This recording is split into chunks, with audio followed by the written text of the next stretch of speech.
we will try and post it online with Dagmar's permission. So do also be aware if you turn your video on to ask a question that you may be recorded. All right, the screen sharing does work, Dagmar. Yeah, and I'm just going to go to my presenter's view. So can you see all the slides and hear me okay? Yes, we can. Okay, excellent. So thank you very much, Anna and the Canadian Association for Refugee and Forced Migration Studies for inviting me. It's really a pleasure to offer some advice on how to turn your conference paper into a publication. And honestly, I've been at so many conferences, and now that I've been editor-in-chief at Refuge, and I'll tell you actually what that means, because I was just saying to Anna before, I had no idea what an editor-in-chief was when I was a graduate student. Since 2019, I think I have a great deal of advice, but I'm trying to keep it to 20 minutes to half an hour so that we have plenty of time for questions. And I'm also available by email if you like. My email is at the beginning and at the end of the slides. And you can also reach out, of course, by finding me on the York website.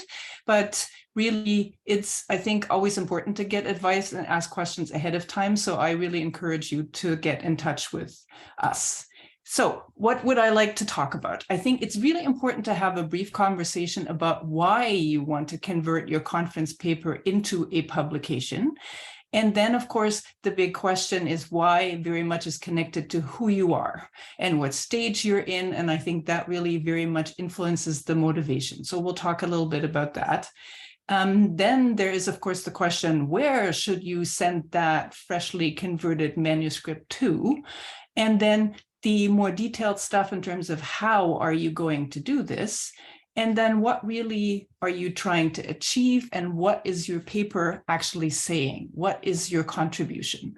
Then there are some what not to do comments in there. And then, of course, there is the, is there a wrong time to send your article off, and when should you be doing this? And just some final comments for advice. So editors-in-chief of academic journals are not copy editors. Copy editors are the people that we hire to offer more detailed advice on your manuscript. They're also normally hired at the end of a process when an article has been accepted for publication. So editors-in-chief are the ones that are in charge of the direction of the journal, and they're also the ones that ultimately say yes or no whether an article deserves to be published or not, after a process that I'll also explain, because I was just talking to a new graduate student about peer review, and they were kind of hazy about what that is. So I'll talk to you about that in more detail. But again, editors-in-chief also oversee budgets. They also get involved with picking peer reviewers. So there's a lot that we do, but we're not the ones who will be editing your text in detail. Although sometimes for graduate students, we have been mentoring people and we've been offering quite a bit of detailed advice. So that's also something that we sometimes do for graduate students at Refuge. If you are, excuse me, particularly interested in Refuge, Canada's Journal on Refugees, and I'll be using Refuge as an example because that's, of course, the journal I know best. I've just put the About link in the slides as well. And if you click on the logo, there's also a hyperlink to the main page. Okay, so to get started, why do you want to turn your paper into a publication? Very much, I think that depends on who you are. If you are a junior PhD student, whether you are a postdoc, whether you're an assistant professor, whether maybe you're a pracademic, so a practitioner who is interested in keeping their hand in, are you perhaps somebody in public health? Are you writing by yourself? Are you writing with somebody else or as part of a team? There are a lot of team projects right now. Have you perhaps been invited to participate in a special issue? So the career stage, I think, matters very much, but in terms of who you are, that will often also say something about the control that you have over the manuscript itself. And it also says something about what's at stake for you in terms of sending that manuscript off. And what I mean by that is, can you afford to wait for an entire year, sometimes longer, or do you need to get something out really quickly because it's important for your tenure process Or do you want to get something out really quickly because it's a very hot topic, and you think that it's something very pertinent, very pressing, that you don't have the time to go through the peer review process for, that sometimes can take a long time. The who you are also says something about your motivation, because if you are a PhD student, we want to conquer the world. We really have a lot of motivation and a lot of energy. And I've seen amazing transformations of a manuscript that wasn't quite so sure where it was going to huge changes, and people made amazing improvements. While sometimes more senior scholars are not willing to change their manuscript as much in the peer review, and that can sometimes be a problem. So I think it's really important whether you're being nudged by team members. That can sometimes be a good thing. Sometimes dissertation advisors push their students too soon to publish, and I'll talk in a minute about what that means to publish too soon. So again, the why do you want to turn your paper into a publication is dependent on who you are, and think about who you are in some of the comments later on, because I'm also happy to talk strategically about when it might be better to wait. Okay, so where do you want to publish? And again, why do you want to publish something? I'm the editor of a peer-reviewed academic journal, but there are lots of other peer-reviewed venues out there. For example, you can publish a monograph, so a book that has a peer review process built in. That's not often a anonymous peer review, because for books, people often know who the reviewers are. If you are publishing a chapter in a book, there's also a peer review process. Sometimes that's a bit softer than the anonymous peer review, but there are many other peer-reviewed venues. But at the same time, there are also lots of non-peer-reviewed venues out there. There are some journals that are professional journals that you might want to consider. There are also people who publish their research papers in law, for example, on the SSRN websites. They publish their conference paper also through academia.edu, and some of those, I would call them more gray sites, where people put a lot of their conference papers. Sorry, I was going to say academic conference papers. Yes, there are academic conference papers, but sometimes if you're a practitioner, then you also have research reports that perhaps you want to publish there. There are also many universities who have working paper series. Sometimes there is a bit of a review process that goes with that, but that is not the same as publishing in a regular peer-reviewed venue. Sometimes it explains on the university website what that internal process is, and it's often great to be part of those working series, but that is not the same in terms of the speed of the publication, also how often the different venues publish. That might be very important to you. And then, of course, there is all this business about perception of prestige. There is something that we can talk about later if you want, this thing called impact factors, how rigorous, and I'm putting my quotation marks here in front of the camera for you, how rigorous the process is in the background. So how many rounds of peer review, how many peer reviewers are solicited. That's something that is important to many people who care about prestige. But in terms of where you want to publish, you might want to think about what your intended audience is. The intended audience can be national because you have a Canadian topic to contribute, but there are many journals that have an international or a global focus and that are also read globally and internationally. Sometimes that still involves sending paper copies to libraries in certain parts of the world where electronic access is a bit more shaky. So it's interesting, depending on who you are and where you're writing from, to see whether those journals have electronic options and whether they still publish paper copies. And that's, of course, going out the window, but there are still journals that also publish on demand. Depending on how multilingual you are, English, of course, dominates the publication world, but there are journals like Refuge that accept manuscripts in French. There's also, for the forced migration scholars, some journals, of course, also in Spanish that are quite big and interesting, perhaps, to consider. But in terms of the reach, you also might want to have a look at what kind of indexing the journal is involved in. So many journals say on their website how they are indexed and how many different academic indexing databases they're in. But there are also requirements for being indexed in Google Scholar. So if you are interested and want your article to be found by Google, Google Scholar also finds non-peer-reviewed sources, but there are requirements also for how the journal pages have to be formatted for Google Scholar to send its little crawlers out there for your article to be found. And ultimately, that's what we all want, is that we want our stuff to be out there. We want it to be read. But very often we're so eager or nervous or we don't know enough. So it's important to think about that. It does not necessarily mean that people will then ultimately read your article, because that's something that's not on there that you should also consider. Is some people really play with their titles and with their keywords, because of course keywords nowadays are part of indexing. So if your paper has good keywords, it might be found.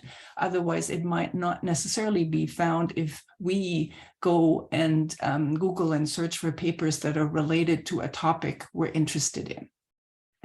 Then when it comes to where you want to publish, there are publication costs.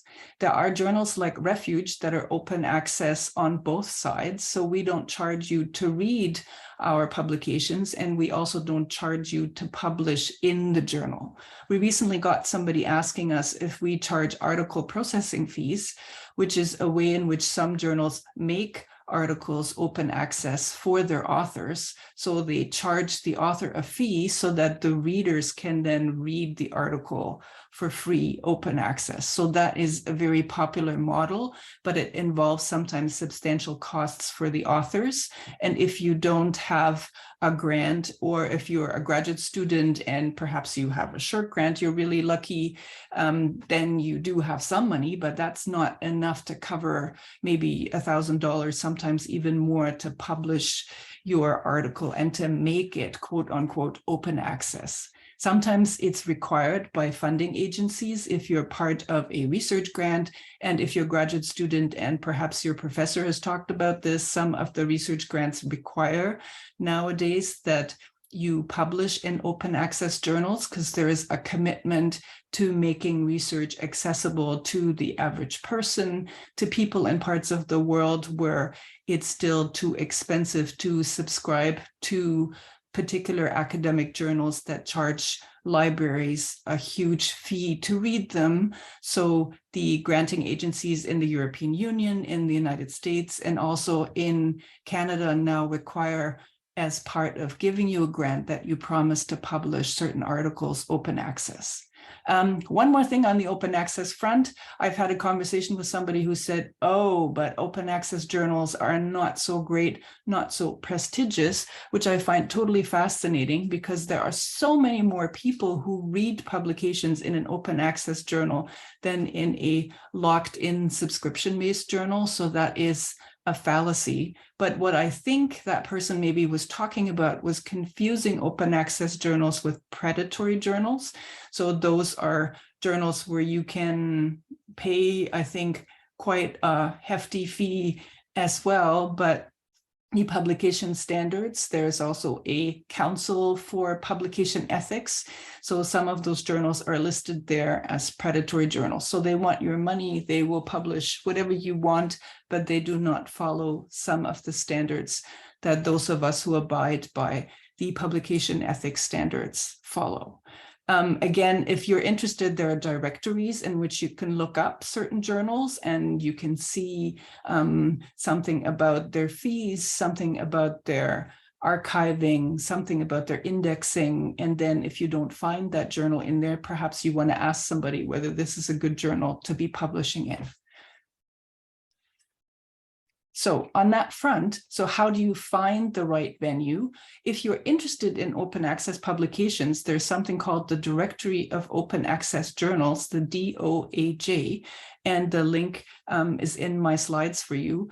If you are not a forced migration scholar and you're listening to this, there are a whole bunch of journals in there that you may not have heard of, but they're interesting to scroll through and to consider also because they have multi-language journals in there. Again, in terms of how you find the right venue, it's interesting to look at the bibliographies and to think about some of the authors that you admire and to think about where they have published, and to look through that particular journal and to think about whether the mission of the journal is something that you think your publication also fits in. If you are, in general, a forced migration scholar, there are many migration journals that you might want to consider and not necessarily the forced migration journals. And if you look through them, you find that many of them cover forced migration topics, but they cover all kinds of other migration topics as well.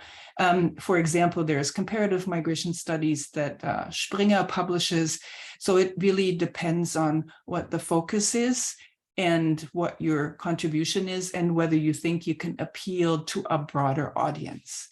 And again, as I've mentioned before, if you're a practitioner, there are some journals like Forced Migration Review that have shorter articles that practitioners like to read and publish in. There are also some law-specific publications, not necessarily for forced migration, but many of the bigger law journals publish forced migration-related articles. Public health is a growing field that is turning to forced migration. We're getting a lot of contributions from psychology, people who are interested in public health in general. And psychology also, I think, if you are an interdisciplinary scholar, really is a field where you might find some other journals if you are more interested in making a professional contribution to how people that practice in the field of forced migration do their work. So that is something that gets us to the next topic. And then really, what is your paper about? What is your contribution? Because ultimately what your paper is about will also determine what venue you want to send your paper off to.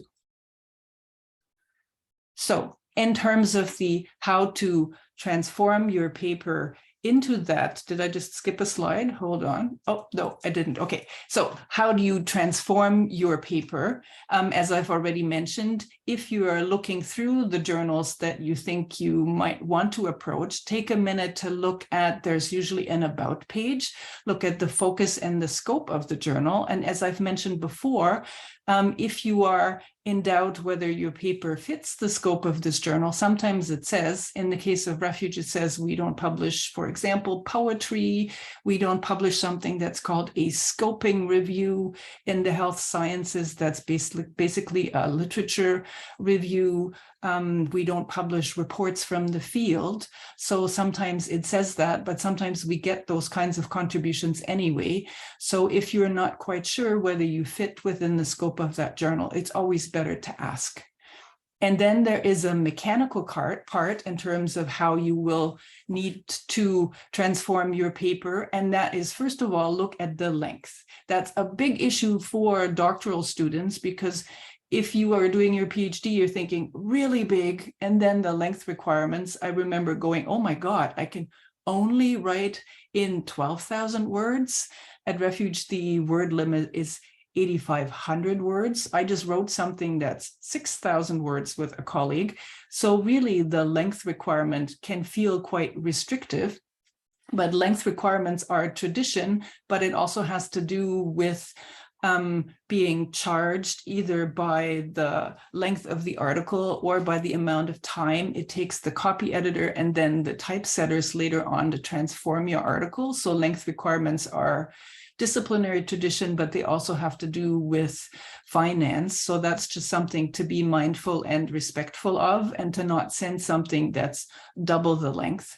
Sometimes we get stuff that's really too short. So if you have something that perhaps is only 5,000 words, we recently published a special issue that was only 5,000 and 6,000 words, but that was because the people asked us ahead of time whether we would publish those shorter responses. Really short papers sometimes are really good to send out to peer review because peer reviewers love that they're only reading a few pages. But if it's too short, sometimes it's really hard to figure out how to send something to peer review. Make sure that you can find that that your citation style matches that of the journal, that you have ethics clearance if you're reporting findings from field research, and that you've done the basic academic honesty and plagiarism check so that you're not, for example, writing, if you're on a grant with somebody else, that everybody on the team is okay with you publishing on this research that is shared. If English is not your first language, then also make sure that you either have somebody read your contribution before you send it off, or check with the journal if they have a language editing service and whether that is something that you can get perhaps at a discount. We do a general screening when it comes to language to make sure that the ideas are still clear, even though there might be some bumpy language in there. I think that is really important to tell the authors that they might need to get that cleared up. But if the ideas are clear, then I don't have a problem sending something out to peer review, but sometimes peer reviewers comment on somebody's language ability, and that will then have to be cleaned up as part of the editing process.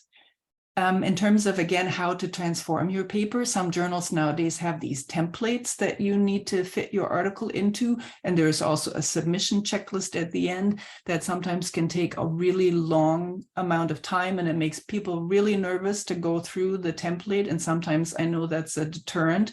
We don't have that kind of template. We've talked about having one, but it is something that then makes the typesetting easier for some journals. So that's why that exists.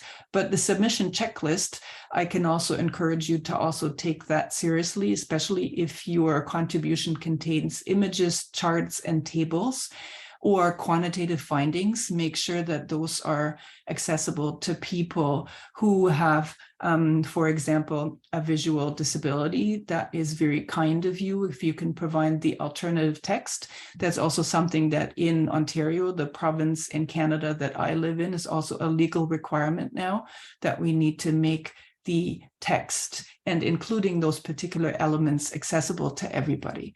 So it's good if authors can be mindful of that as well.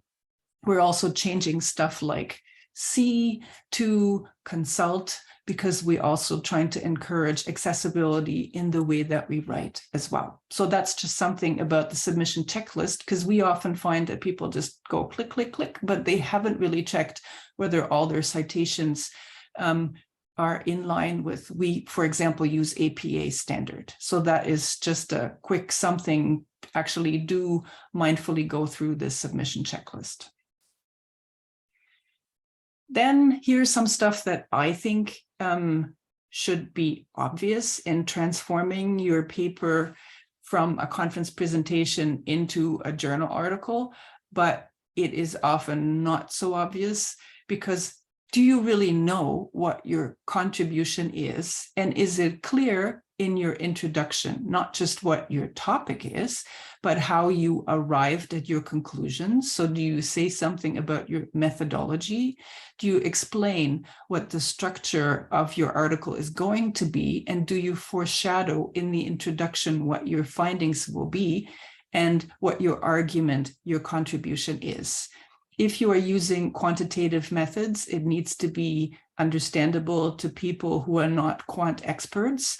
And if you are using qualitative methods, you need to explain, for example, why you only did 3 interviews. And I'm saying only because there seems to be an interesting trend that we're finding at Refuge, where we're getting really complex quantitative contributions, and the qualitative research that seems to be happening is really small N research, but people often don't explain why they just interviewed 1 refugee family. Sometimes that can be totally fascinating, but you need to explain why you chose and did what you did at the beginning. We sometimes get people that submit articles that don't have a theoretical framework or don't have a literature review. And sometimes it seems that people either cut that out or they don't really know what that is. For academic peer-reviewed journals, you want to enter into a conversation with other authors, and you want to show that you know what the topic is connecting to in the bigger, larger conversation. That is the literature review. There should be some theoretical concepts in there that you use and explain well throughout the paper, and that you use in your analysis, which is the body of the paper. And that should not just be a description, but there should actually be analysis there. For example, if you describe the layout of the refugee camps in Lebanon, then you want to tell us why you are describing them, or the layout of where different migrants are located on their way to the border. We got something that included a map. Make sure that you're telling us why we're looking at this, because ultimately it's great to describe if this is novel and new, but you're always describing for a reason, to tell us what your findings are, and descriptions on their own aren't necessarily a contribution. You need to tell us what it is then that you're analyzing with that description of, for example, the layout of the camps. In your conclusion, you want to also include a little outlook. So what is it that might be missing that we might want to study next? And I keep saying the word contribution because it needs to be clear what it is that you're saying at the beginning. And I've been finding that that's culturally quite different. I was born and raised in Germany, where the contribution does not come out until later on. But in Anglo-American journals, the argument, the findings, the contributions should be clear at the end of your introduction. If you're in, again, health sciences, there's often talk about findings, but not about arguments. So that's a stylistic and a disciplinary difference. So also make sure that your style of reporting your findings, your arguments, your contributions complies with that journal. Again, for PhD students, you have to scale it down, which is really hard to do. And the question is, do you have any findings yet? Or are you just doing a literature review? And is that journal accepting literature reviews, or as they're sometimes called, scoping reviews? Because sometimes it's really important to talk your way through all the different bodies of literature to find out what your contribution is, but not every journal will be interested in publishing something like that. Ultimately, the big question is, oops, and I think this is a duplicate here. The question is what your paper is adding should be really clear. And I'm going to skip this one because I think I just copied it and then did not put some of the details in there. So what is the journal's review process? Every journal does an initial editorial screening. Many journals now use a plagiarism screening software. We use something that's called Authenticate. So we look through the article at the beginning to make sure that it's clear and clean on that front. Then at Refuge, we look for 3 peer-reviewed peer reviewers. Some journals look at 2, but ultimately it's better to have more people, but it's so hard to find peer reviewers. So we really cherish everybody in the audience who has been a peer reviewer, because that's also one of my tips for the end. And I realize I'm going on for too long. It's really important that you also give back to journals. So if you want to publish in a peer-reviewed venue, please accept requests for peer-reviewed journals. The peer reviewers will send in their report. At many journals, then we look over the peer reviews to make sure that the comments are actually useful to the author. Then we look at the verdict, and we then decide whether the article will be rejected at that stage, and or whether there are minor or major revisions that the authors will need to do based on the comments from the peer reviewers. That revision stage can be short if they're only minor revisions, but most of the time people are asked to do major revisions, and that can take longer. At the end of your revisions, when you send your revised document in, At Refuge, we do an editorial verification of your revisions. At some journals, the revised document then gets sent back out to the peer reviewers, who will then either give their okay, or there will be another round of revisions. The editorial verification can also result in more revisions. And then at the end, there's the decision by the editor whether the article will be published and accepted at that point in time or not. If you do not receive an accept from a journal, there often is the possibility to go back and revise it and just take longer, and then go back to the journal and say, I've published this once already. I've tried to publish this once already. It was rejected, but I've made some major changes. Would you be willing to send it out to peer review again? Some journals do this. Sometimes it's a bit tricky because you need to find peer reviewers again, and they might remember. Sometimes that can be a favorable thing because the peer reviewers will say, oh my God, this is really completely different from before. But if you are in that situation, then don't give up, but ask if the journal is willing to entertain your really mega revised contribution, maybe after that point in time. But that is what you're seeing now, basically the process at all of the journals. And obviously after the accept decision, there is copy editing, then there is typesetting. At Refuge, we do another screening using the plagiarism software before we publish the article. So that is the process. Some what not to do's. There are people who submit stuff to multiple journals at the same time. I know this happens. It's not really the ethical thing to do, because then you're asking all of us to send your stuff out to peer reviewers. Sometimes peer reviewers tell us that they were just asked to review this manuscript. So that can get really awkward. And we're also tasking the people that are doing peer review too much. So that's just I know people are impatient, but don't do that. I've heard people sending something off to a journal just to get feedback, and then they don't really care. They don't want to publish there. They just want to send it to a better journal afterwards. I think that's also completely unfair, again, to that journal that you're using just to get the feedback. So that's also something that I know happens, but is not exactly the most ethical thing in my list. We've gotten into awkward conversations with authors about self-plagiarism and academic honesty. So if we ask you to revise something because you were not clean in citing something, or because you were recycling something from a book chapter that was published already, please fix your stuff. And if you're self-plagiarizing, perhaps tell the journal that there is a book chapter already out there where you're using some of the contributions. I'm always amazed how rude, impolite, and pushy people can be. We are human on the other side, so please try to be nice. And we understand everybody's impatient, but please put your nice hat on and we will like you even better. The next thing is, of course, the toughest thing.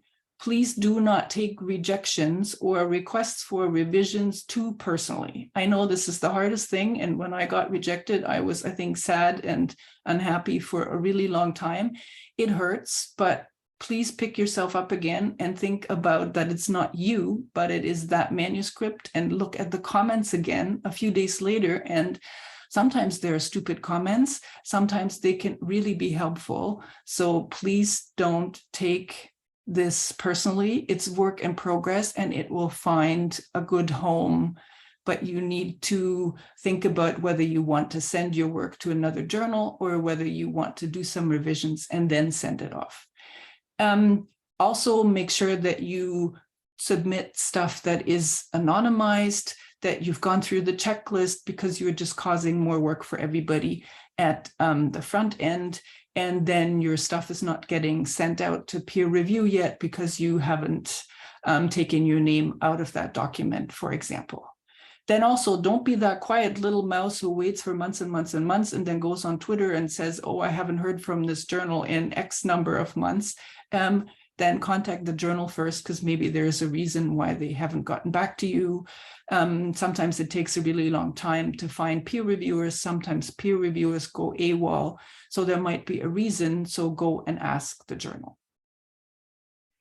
And if you are interested in publishing, but you're not quite ready yet, then go to the book exhibits, go to journal booths, go to, sometimes there are receptions sponsored by journals, meet the editors, talk to us about the publication process. Again, if you are asked to be a reviewer, say yes.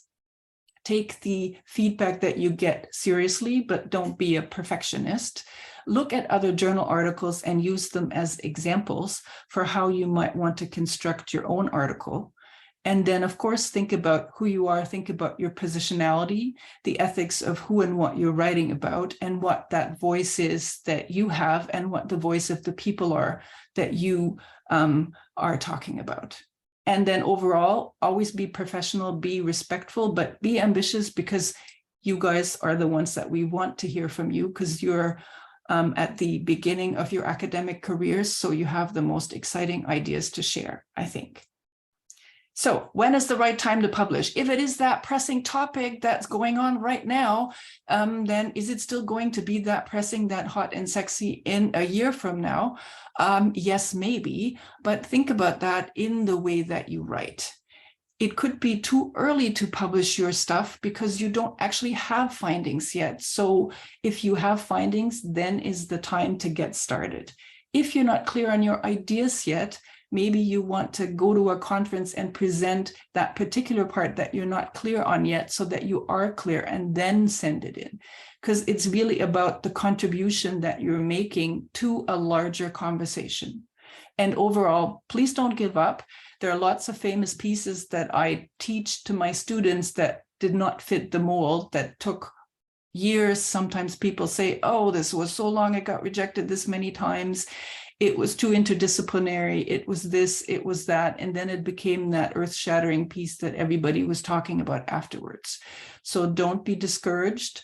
If you have an idea and a contribution, then there will be a place to publish it. But again, think about whether a peer-reviewed publication is the place that you want to go. Maybe the conversation, for example, in Canada might be a good place to practice getting an idea out there. And also it's a very different audience. So that's just some food for thought. Now I've gone on for too long, so I'm looking forward to all of your questions. Thank you very much for listening to me, and I will stop sharing my screen now. Thank you very much, Dagmar. That was interesting, even for those of us who have been around a little bit longer, actually. We have one question in the chat at the moment, and if you have other questions, feel free to post them in the chat, or to either raise your hand, or if there's a pause, feel free to come on. So the one in the chat, and then I see Alexandra also has a question. So an average of 10 to 15 interviews as a reasonable sample size. Are there any suggestions for an appropriate sample size, or should it always be explained? It should always be explained, because it might be that you find after 10 or 15 interviews that people are saying the same thing, right? That's the classic that we teach in research methods. That's the saturation point. But it depends on who those 10 or 15 people are. Are they all 10 or 15 bureaucrats? Are they all 10 or 15 refugees from the same refugee community? Who are they? So it really depends on what those interviews are they elite interviews, and maybe they're the only 15 people from a particular community that was just resettled to, I don't know, Regina. So there should always be an explanation, and that's always better than we aren't left wondering. Alexandra has her hand up. Let me just look at the other comments. Okay. You're welcome, and I'm happy to explain more about other things. But Alexandra, I wasn't sure if you had a question and wanted to unmute yourself. Yeah, hi, thank you so much. I found this presentation very helpful, really practical, and makes the process less intimidating. So thank you for that. I have just a couple of quick questions, if that's okay. I was going to ask about kind of that, the question that was previously posed, I guess about saturation or explaining. Maybe I will just comment on that in my own research, thinking about my master's, I did interview 16 individuals, but I'm planning to write different papers based on those findings, and not every paper I'll be able to include or really focus on all 16 contributions. So I think that what I plan to do, and if you have advice otherwise, I'd appreciate it, but kind of explain that, right, as I'm getting into my paper, why I've chosen to focus on a select few, and how that's relevant to the argument that I'm going to make and the research question that I'm asking. That's okay, right, if we kind of frame it that way? Yeah, for me, it's always about the justification. And I would say the same thing if I was your master's paper thesis supervisor, right? I have a PhD student who was just getting me to comment on the number of quotes that are in one of her dissertation chapters. And I said, I don't know, maybe we want to take some of them out because it's ultimately about the bigger point that you're making. And that is an ideological choice. So how many of those quotes do you want to put in from the interviews? But if there are too many and they're drowning out the analysis, it's wonderful to hear people speaking about the subject that they're probably the experts on, and that's why you wanted to hear them. But there are still also the evidence for something that you're trying to craft into a bigger argument, into a contribution. So you might want to leave some of the interview quotes for another article, because again, if it's a dissertation, then you can put more in there because that's 300 and something pages. But for a journal article, if it's 1,200 words or 8,500 words, that's also a decision to make. But in the method section, there should always be a justification why you're doing what you're doing. That's always better than not saying anything, because then one of the peer reviewers might comment on that. Anna, I see a couple of other hands up there. And Alexandra, I hope that was. I think Alexandra had another question. Oh, okay. But I can go at the end. That's okay. Just two other quick questions. I'll let others go ahead though. Thank you. All right, maybe Larissa first. Yeah, thank you. I also asked the first question, so I appreciate that. I am trying to do a mixed methods approach to a study on Ukrainian refugee health. And in the summer, I did an online survey, and then people could sign up at the end for interviews. And now 6 months later, I'm doing the follow-up interviews. So I wanted to use R for quantitative analysis on the online survey in the summer. And now I'm doing qualitative analysis, or I will be on the interviews I'm doing right now. But I feel like my R analysis for the online summer survey is, I feel like it's a little bit limited, because in the end, it's really just a demographic description, because so many people chose other and wrote these long form qualitative responses, which are really rich. So, I mean, I'm happy with the results in some ways, and in other ways, I'm wondering if calling it mixed methods and just for using R basically for a demographic description is really like justifiable. Okay, it's interesting that there are so many methods related questions. So the question is, would an audience care about that? You can explain that in the article in just a sentence, just like you did now, of that, because sometimes people say, I started out doing this, and then I actually ended up doing something completely different. And that is actually where the contribution was. So that might be something that I think this is again, what I would say in a grad student methods seminar is so much more interesting, that perhaps people that you set out to do this, but then it became this kind of project. I think that's totally fine to explain, because again, if the contributions perhaps is in those longer comments that people are making, then that's what we want to hear about, right? But I think it's still fine to say, I started out intending to do a mixed method analysis, and then it became this, because this is really what was interesting, right? Because then you're explaining why you did initially what you did and what it became. So at that point, would you say it's no longer mixed methods, or it's mixed methods with a stronger qualitative component in terms of me giving my one sentence line? I think it's still fine to call it mixed methods, because it's still a mixture of qualitative and quantitative. Okay, and thank you. Yeah, and I wouldn't worry about what you would call it, and it's more important what you're actually saying in the end. Thank you. Anna, there's one comment in the chat also. Yeah, and then also Suhail has. Yeah, Suhail has his hand up as well. So shall we go with Suhail, and then I'll take the comment in the, finally I get to see somebody's face. Excellent. Of course. Yes. My name is Suhail. So I'm joining you from the CERC at TMU University. I'm a PhD candidate in policy studies. I'm working on immigration and settlement issues. I want to raise your attention to all the work that PhD students do and end up not being used at the end. For example, when I started my PhD, I started thinking about the MSA, the multiple stream theory or approach as a way to do my PhD. So I had to do a lot of book reviews or literature reviews about that. Of course, later on, I found a different approach that I would use that would better suit my PhD. So what do I do with that work that I have already that I did about reviews on books? Is there a possibility to publish that work somehow, even if it's not a primary research? But you're saying you wrote book reviews and they weren't published? They were your own reviews of books? Yes, basically. And then I did not end up using that as an approach for my PhD. So Okay. I feel like I read almost thousands of pages, and I did like I have good papers that I prepared, but now I don't have to use them. So normally Refuge is one of the journals, and there are a few forced migration journals that have a book review section.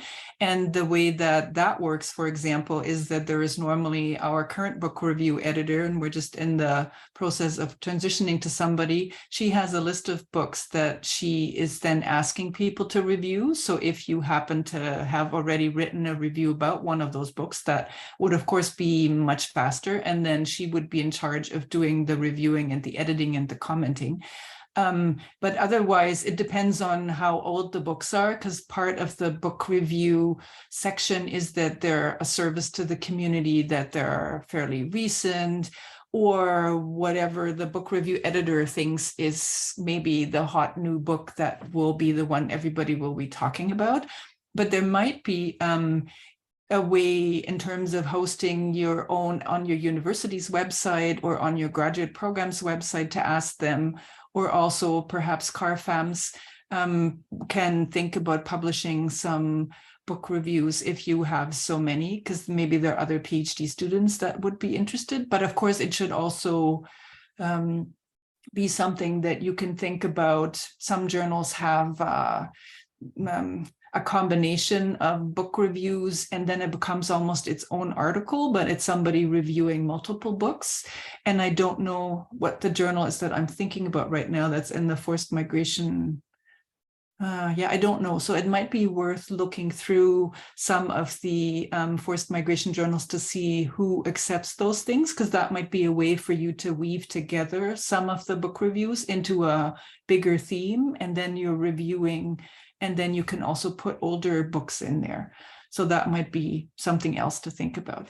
But yes, PhD students do lots of things, and often we do things, and then I'm just saying this as a, eternal graduate student, we do these things and then we don't know in the end that, we learned something from it, but there's so many things that then don't get put on our resumes, right? Because those book reviews are things you did for yourself and not something externally.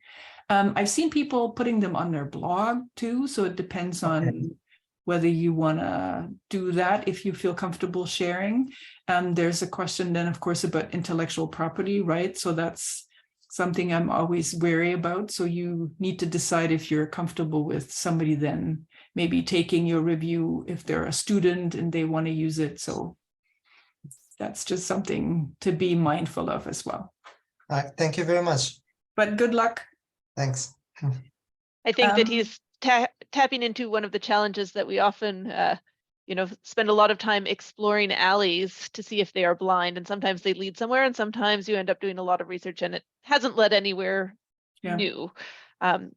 Just a quick administrative note. I'm going to hand over the hosting duties to Dagmar now because unfortunately, fortunately, I have to go teach a class. But thank you all for your attendance, and please do let me know if there are other topics you'd like covered, and Dagmar will be able to continue to answer questions for as long as she is available. So I would also like to take this opportunity and to thank Dagmar for all of her work in this presentation and for taking the time to answer these questions.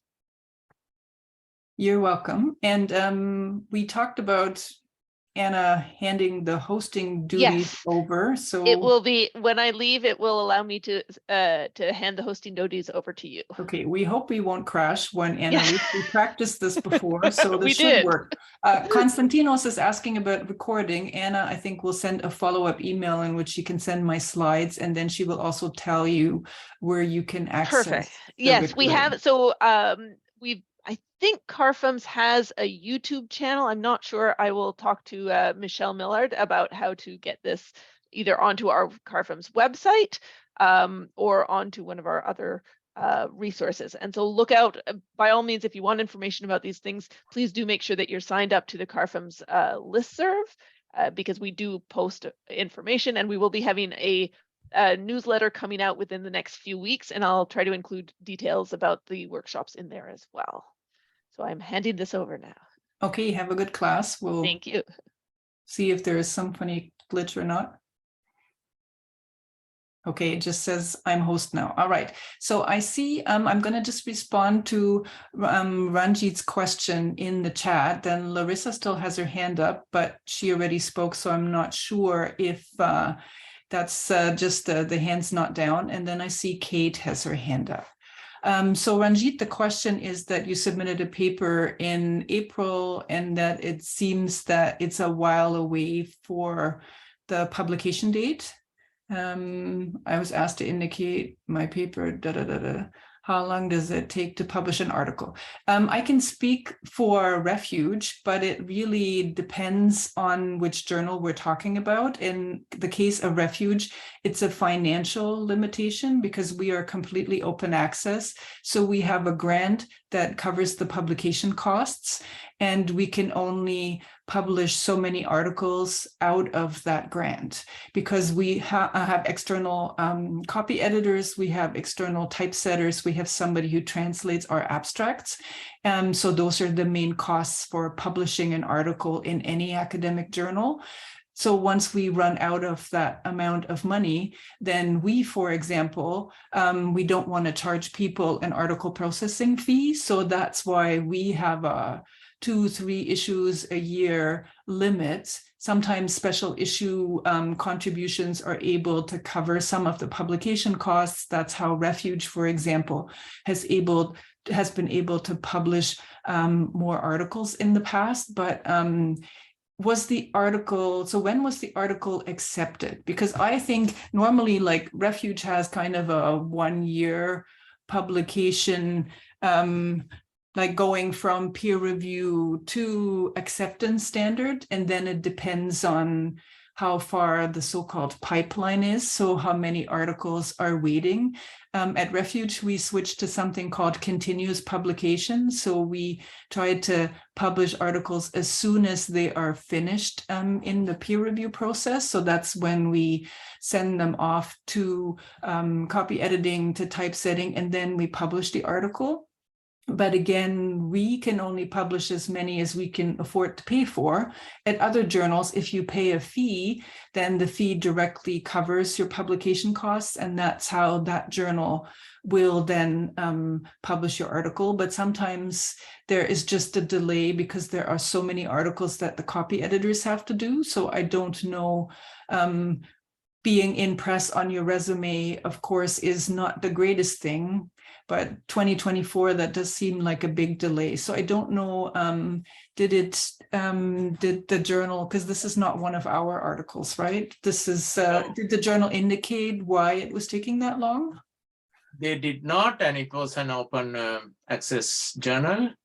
It was quick, my paper was quickly accepted, like, yeah. In 2-3 months, it was accepted. And That's surprising. So it might be, again, because open access journals, it depends on their funding model. So Refuge has what's called an Aid to Scholarly Journals grant. That's from the Social Science and Research Council of Canada. So that's what we use for covering all the publication costs. But I don't know what the funding model for that other journal is. But maybe if you send them an email, you can ask them. Sometimes some journals are also publishing like preprints now, so you can ask them if there's another possibility, because they will be able to explain what the delay is better than I can only guess, right? But it usually is either resources or it's the money bit. Larissa has already asked a question, so since I'm treating this like one of my seminars, I'm going to go to Kate first, if that's okay, Larissa, but we're supposed to finish at 1:30. Totally so we have fine. lots of time. Kate, go ahead. I just wanted to echo everyone else and say thank you for the presentation. Certainly as sort of someone early in their PhD, I find the prospect of publishing one of the more daunting aspects that people don't necessarily talk you through. So it's very helpful.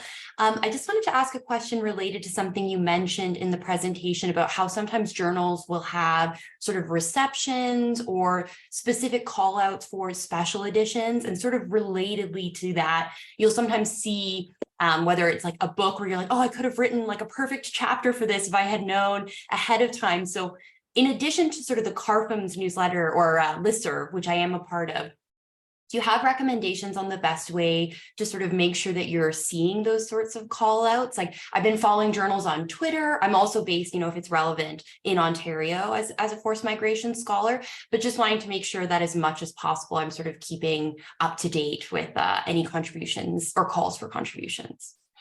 Yeah, and that's a really interesting one. So special issues, sometimes there are open calls for special issues that journals have on their website. We, for example, had one that was about COVID, but we often get pitches where authors through their networks have already gotten together and they already have a list of people, and then they submit, 8 people and their abstracts and things like that. So that is something that you can always organize with fellow graduate students, because when I was a grad student, I met one of my now colleagues who's a full professor who was at the time, I think, in the US doing his PhD at a graduate student conference.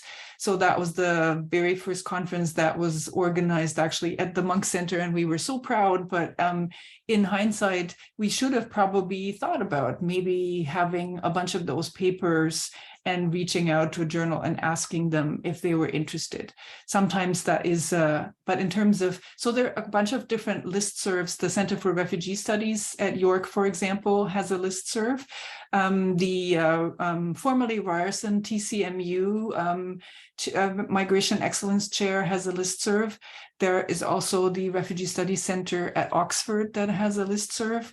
So the listservs are always good. I think they're also depending on whether you're in a discipline. I'm a political scientist, for example, and I work on the EU and North America. So I go to the Council for European Studies. They have a migration group. There's also, because I work on law and society has a migration group. So all the disciplinary scholarly associations, they sometimes have forced migration components. The International Association for the Study of Forced Migration, which is also housed in terms of the Secretariat at York, has sometimes, I don't know if they have had special issues. So in terms of conferences, I think that's something that I would say it's good to go to conferences to find out where you find your people are. And then you can be a self-starter and organize, thinking about whether those papers really constitute a coherent theme, or you could organize something around your theme and start out by organizing a conference panel, and then maybe see whether you can get one of us to be involved, and then there can be some screening where we can then say, okay, it's not you have great ideas, but maybe, when you have something, then we can talk about how it can be published. But I think there's so many opportunities, so it's great that you're putting yourself out there. And I'm happy if you want to send me an email, we can talk some more about other associations and things things like that. Thank you. That's such a helpful response. Okay, and since I see one of our published authors and PhD students, Rachel McNally, because we just accepted one of her pieces that I think is also coming from her PhD. So maybe Rachel wants to, totally outing her now, maybe Rachel wants to say something about her experience, because she, I think, was pretty fearless in terms of putting her stuff out there. So that's, I think, also something that I think maybe we could benefit from somebody with Rachel's experience, because she's still in her PhD. Okay, Larissa, do you want to go ahead with your questions? And then Min also has a question. Oh, sure. Is Rachel's not going to speak? Oh, I was just giving her some time to get ready. Oh, okay. Great. Sorry, I would have turned my camera on earlier if I knew that we were doing that. So I have two questions, and if you'd like me to hold one for later, no problem, of course. The first one is just generally about theory application. I feel kind of confused about this obligation to choose a theory of existing theories. And I got some feedback from another PhD student that I couldn't even start on my research without having a chosen theory. And then I talked to my advisor about that because my research is exploratory, which I think is personally a good thing. And my advisor said, you don't need to start with a theory because that would be like the horse before the cart. So in writing a paper and presenting, choosing and presenting like this fits in this theory, what are your recommendations on the necessity of that? This is a fun question because it's again like a research methods seminar. So you probably have heard of inductive versus deductive reasoning, and that is the exact thing that you just said. I start with wanting to find out about something. I'm sifting through something I'm interested in, or I'm starting with a theory and then I'm trying to find examples that either confirm the theory or contradict the theory or add something to that theory.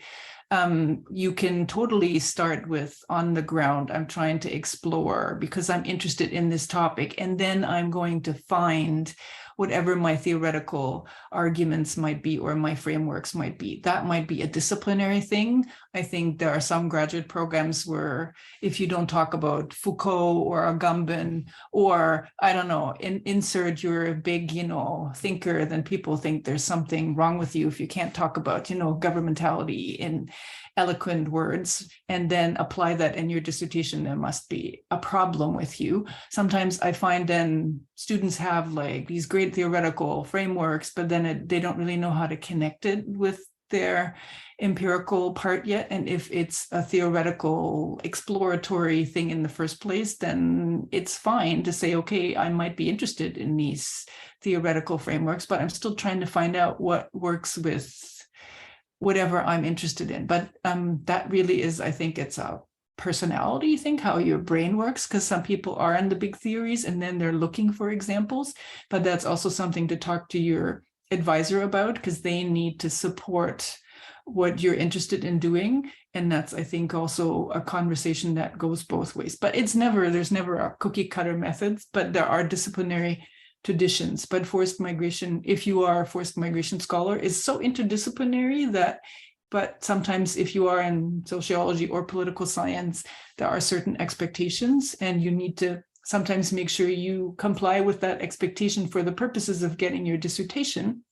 And then for the publication, there will still be an expectation that you can speak at least to some of the theoretical conversations that engage with your example, and what it is that you're exploring will speak to some bigger things. I'm thinking about an article that we just published that was about grandmothers moving to Canada and their experience of displacement and loss of position of power. And I think I found it fascinating just to read their stories, but then also to think about, again, all the bigger questions that were raised. But I wonder if those researchers started out by speaking to some grandmothers and then having those ideas about displacement and feminism and role of women, or whether it was the other way around. So I think that's really about the flow of ideas in general about how we go about conducting research. Okay, but at the end of the day, when it comes to publication, you still need to choose a theory to pin it to, right?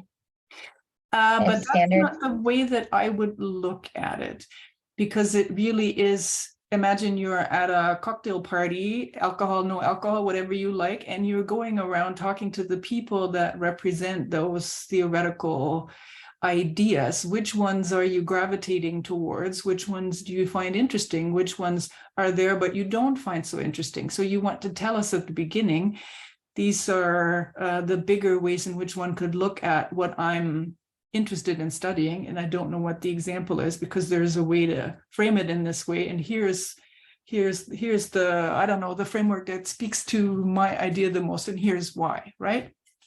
And that is definitely what we would expect, because again, academic contributions are about engaging in a larger conversation. So being at that conference panel and knowing that your idea is super original and it's so new and nobody's had that idea, that's fabulous.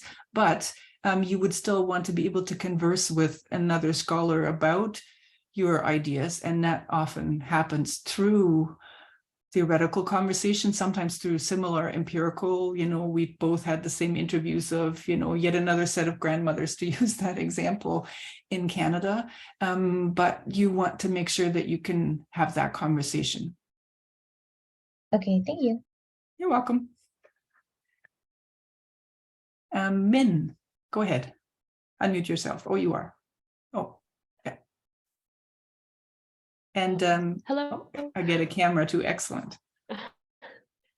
Hello, can you hear me? Yep. Hi, so calling in from San Diego, where yes, hey, we've met. Yes, we have when you were here in UC San Diego for a bit. Not to rub it in, but it's 21 degrees Celsius here and sunny. Yes, I know, but we sent you one of our editorial team members is currently in LA, and I'll be sending him down, Michael Gordon. So I was actually going to connect the two of you. Oh, that's lovely. That'll be great. Very much looking forward to meeting him. Thank you. But yeah, I actually had a question as the conversation was unfolding. This question kind of came up because it seemed like a lot of the questions were focusing on papers and research where there seems to be something really new and revolutionary as one of the findings, which is great, which I think is every researcher's dream.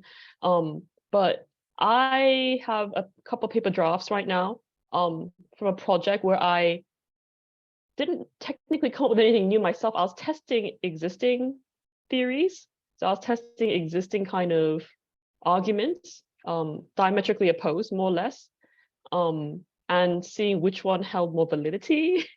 So it's more like a hypothesis testing kind of setup rather than maybe more of a kind of going out in the field and having new findings or contributing to some kind of existing theory. Is that a legitimate kind of paper for your journal? Would you consider something like this?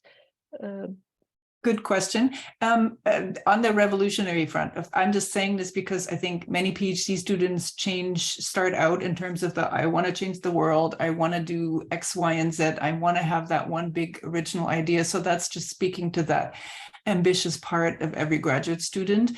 It does not necessarily mean that, and this goes back to you want to be able to have a conversation with other people about your topic later on. So hypothesis testing is, I think, a totally normal, regular thing that we all do when we publish. I think the problem is more if you're testing results into the confirmation of the existing hypothesis. So this is yet another example of how, and then the question is what you're finding still interesting, because it's adding, for example, you're testing how well refugees integrate, and you're interested in similar theoretical arguments about resilience, how people resettle, but you're going to a different city in Canada, or I know in your case also in Germany, and nobody's written about that city. You might be testing ideas that are the same,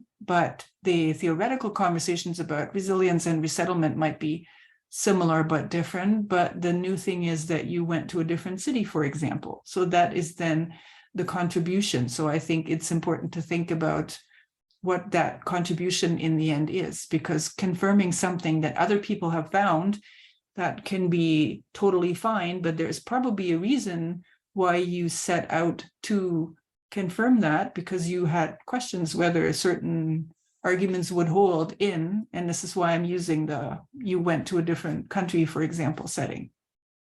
So it's just interesting to play through that. Sometimes it's hard to discuss this in the abstract. I know. So maybe I'll just put a little bit more meat and more context into it. So essentially, I know I spoke with you at length about this the Germany project, and that I still I'm just intend to thinking make my about our dissertation project. conversation. Yeah, I know. But this draft came out of what was meant to be a side project, where I essentially collated a global data set to test whether there's a school of thought that says democracy. The democracy has an interesting paradox where, despite even governments being anti-immigration, they'll actually end up with more immigrants. And another school of thought thinking actually historically autocracies have performed better. So I essentially was like, okay, I have this global data set spanning some 60 years, using R, that lovely thing that was mentioned, that gave me a headache for months, still continuing. I essentially was saying, okay, what does the data actually say? Does it actually confirm one argument? Because these are irreconcilable. So which side is actually correct? Now, spoilers, I found evidence that neither are completely correct. But if that would not surprise me, yeah. but if the finding was actually one side was more correct than the other, is that still worthy of a submission? Has the data set been written about? This goes to, I think, Larissa's question about using material for multiple articles. So it's maybe that's also where the contribution is. If the data set has been used and written about, but maybe it hasn't. So that's also something to think about, is that, are you drawing from, and I know there are a number of, for example, MyPix is a database that's now generating, I think, a lot of articles. But again, if you are comparing two theories that haven't been compared using this data set before, then that might be the contribution. So that's really the... Yeah, the data set is from multiple data sources, but in terms of, I made it. I spent so there you go. So there is also, in terms of contribution and sales pitch, so there is also the contribution is also that you're using a data set that's unique and new, and the two big questions, right, that you're engaging with. So it's not that you're just confirming something. The data set is in itself already something that people might be interested in. Okay. I didn't think of that. Okay, thank you so much, Dagmar. So, and if we take your example, and it's good to see you, and yes, I'm jealous of 21 degrees. So if we are going with this multiple materials for multiple questions, articles question, Larissa, is that what you mean? That, for example, if you have a data set and you want to publish on it again? Yes, basically. But not just one data set. I think it speaks more to the first question about having an interview and then choosing to use some interviews for some topics and some for another. So, it's different from just recycling the same information in some ways, right. I think. Yeah, I think it's always about transparency, because you're also promoting your previous research by saying, we just published something where we made the author put in that a big chunk of this was in their dissertation, but then this was one of the French articles we published recently. And then there was also, they put in that something else was the subject of a forthcoming article, because this was, again, a slice of their dissertation. So we got them to plug that the dissertation was finished, so the whole thing got put in, because dissertations can be looked up digitally, right? But it's also there will be something else that's forthcoming. At the same time, we've had, I think, 2 people recently who've published something on similar interviews on a similar topic, where in one case the theoretical framework was different and what they were focusing on that was coming out of the interviews was different compared to the book chapter, I think, in both cases that they wrote. So we also got them to put in that there was another article that just came out. And again, it's plugging that article, but it's also being honest about, yes, it's normal to publish multiple things based on a dissertation or a big research grant. but just making it clear what is where so that people can find it if they're interested, but also to be ethically honest about what is used where. And dissertations are also not technically considered published. So you can also publish and, self-plagiarize in that sense, but it is always, I think, a revision process that I think is helpful anyway, if you're finished your PhD and then you want to publish part of it, because some people, there are now these article dissertations. Some of you may have heard about this, where you can have, oh, that's one of yours. Okay, where you publish like 3 articles and then there's a front end and a conclusion. So you have to already write the dissertation differently. Just a little addition. So I have a fabulous research partner who's from the community, and she's doing her MPH and I'm doing my PhD. So in the interview, she has several questions on a specific theory that she's interested in, that she wants to focus her thesis on. And then I would encourage us to collaborate on a publication. But then I would use the other questions for my dissertation, but we obviously can pick and choose from each other's sections, and they're all on one topic for the same population. So how would we cite that if that isn't mentioned? Like, this is a subsection. This research is based on a subsection of questions that was also used in other research. Do you know what I mean? I don't know. I would get your dissertation advisor involved in disentangling that, I think, because it needs to be, I think, sorted out between it. Just, somebody with some experience in disentangling that, because that's, I think, it's harder for me to judge in the abstract. But it sounds like you're definitely being strategic about getting stuff done, which is good. Thank you. Okay, so there's a comment from Mercedes, which I'm happy to address, and then Alka has her hand up. So I'll go to Alka first, and then Mercedes, I'll get to yours in a second. Hi. Thank you so very much. Wonderful. So many important topics you've covered in this presentation. And I don't get a chance every day to be able to ask a question, of the editor-in-chief of a journal, so which is why I think I really must ask it here. I don't know, like, my own interest in migration is located in a very interdisciplinary context, my PhD being located in the peace and conflict studies area. My coming to migration really happened because I used to teach literature back in the day. So, there's lots of strands there. And I've found over the last 2 or 3 years, many conversations that, that I've been part of. And we all know how challenging the process is to, get an article published in a good journal. Not just the time taken, but, like, there's so many stages, so many steps involved. And if your work is quite interdisciplinary, and there's also interest in exploring and experimenting with, different newer research methodologies in the context of migration in this case. So I look at storytelling, I want to look at autoethnography. And sometimes, of course, it's possible to go to journals that are kind of more focused in methodology. But then if you want to publish in migration, because you also want to kind of change the temperature and the thinking around what are alternative ways of knowledge production, what do they look like?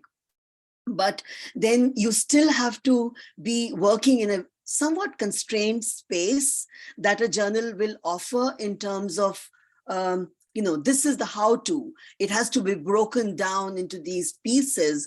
And if there isn't the openness or the responsiveness within the, leadership within or the mindset, I don't know if you, and I've had like conversations with other with PhD candidates and people when I was doing my PhD and now, after. So I don't know, sometimes it's a lot of hard work. I also work in a practitioner, academic space. So that makes it even harder.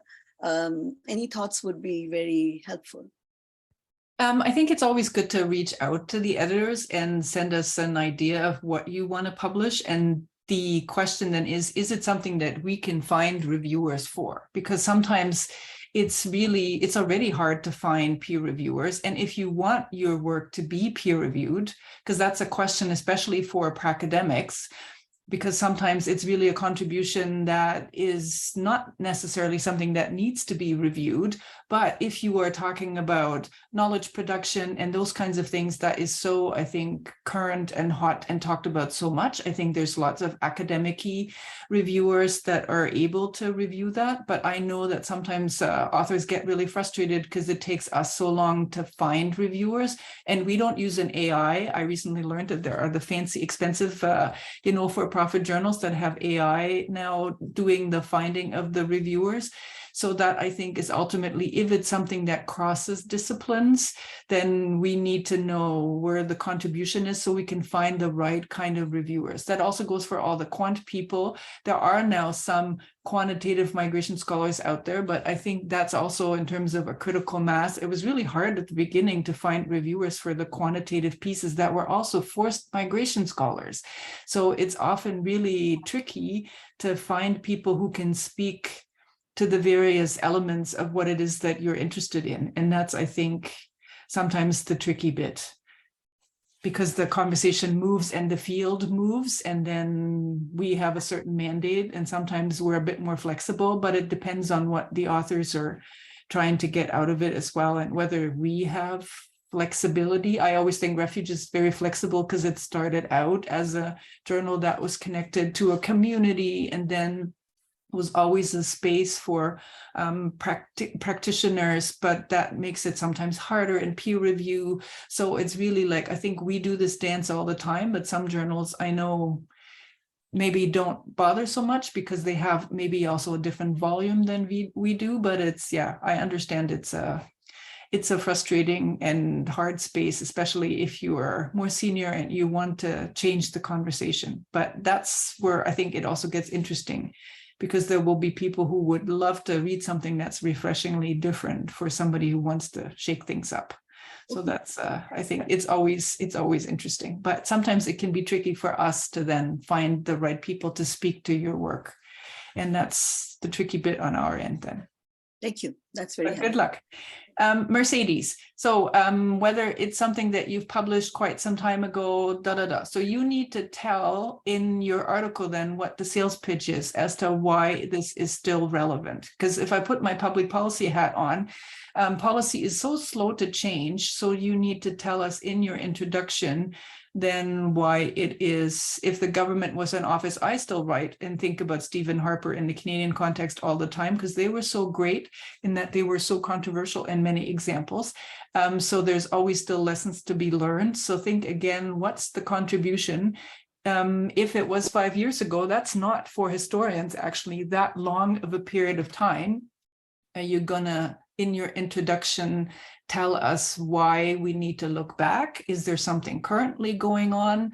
Or is it really reflecting on that government because that policy legacy is still there? So again, think about what it is. I'm just saying what else you said. The people it is, well, yeah. So tell us why that policy is still something that we should be thinking about. Sometimes, again, the policy scholar in me is interested in questions about revocations of citizenship that recently got talked about again, because Canada is now accepting people who were married to ISIS fighters, right? So I've had students in my class being all about, like, that topic suddenly came up again, but it died down again. So maybe the policy will come up again in the future. So I think you just need to give us the sales pitch of why that's relevant.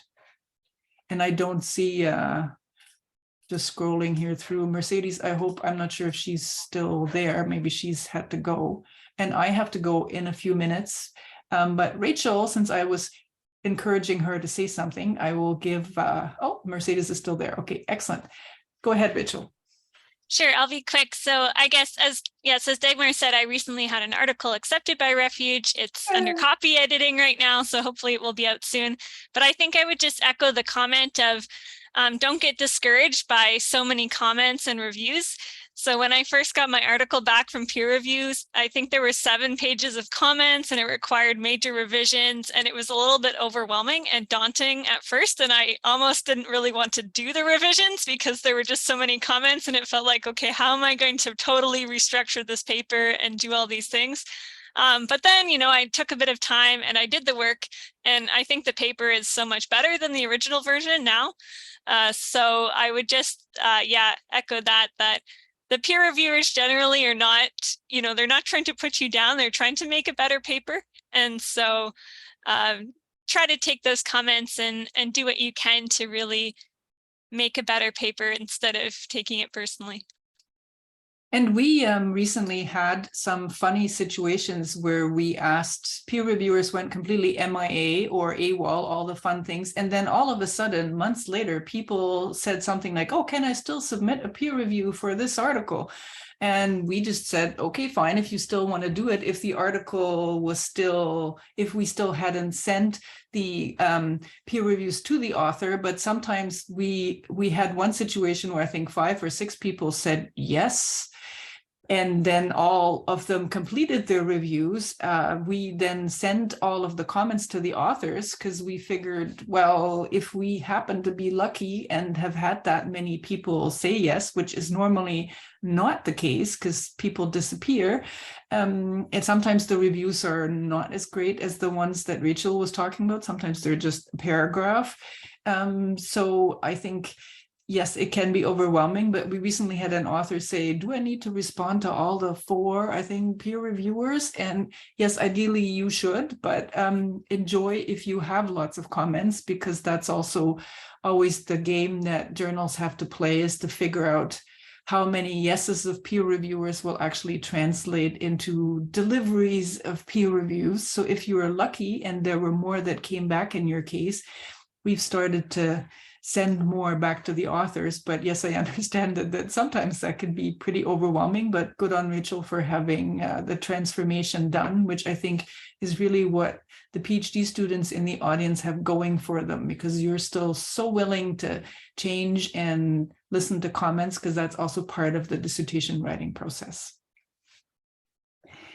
Okay, I'm just going to go back to gallery view here to see if I missed a hand. So thank you for sticking around for this long. I realized that in my slides, I was going on for way longer than I had anticipated, because I had way more things to say also about indexing and article fees and wonderful things that I didn't know I needed to know anything about when I started my academic journey. So keep hanging in there. Academia can be a fun but frustrating place, and CARFMS, I think, is a great organization in Canada to be joining. And since the next conference happens to be held as part of the Congress for the Social Science and Humanities, there will be lots of people around on the York campus, which can also be fun. So if you are interdisciplinary, there should be also opportunities to stop in on conference panels from other associations. Some of them may have some migration context, and you would have to then pay the fees for that association as well, unless you want to just stick your head in the door. But there will be lots of academics around. So if you are coming, and since this is an in-person conference, also in hopefully a nicer weather than right now, I look forward to maybe bumping into you there. There should be, I don't know if there will be a Refuge booth. I think we still have to organize that, because we're also not used to doing that in person these days. So I will stop the recording now and look forward to connecting with you. I know I said to somebody, feel free to send me an email afterwards. I'm happy to respond and chat again later. Thanks for coming, and good luck with your publication efforts.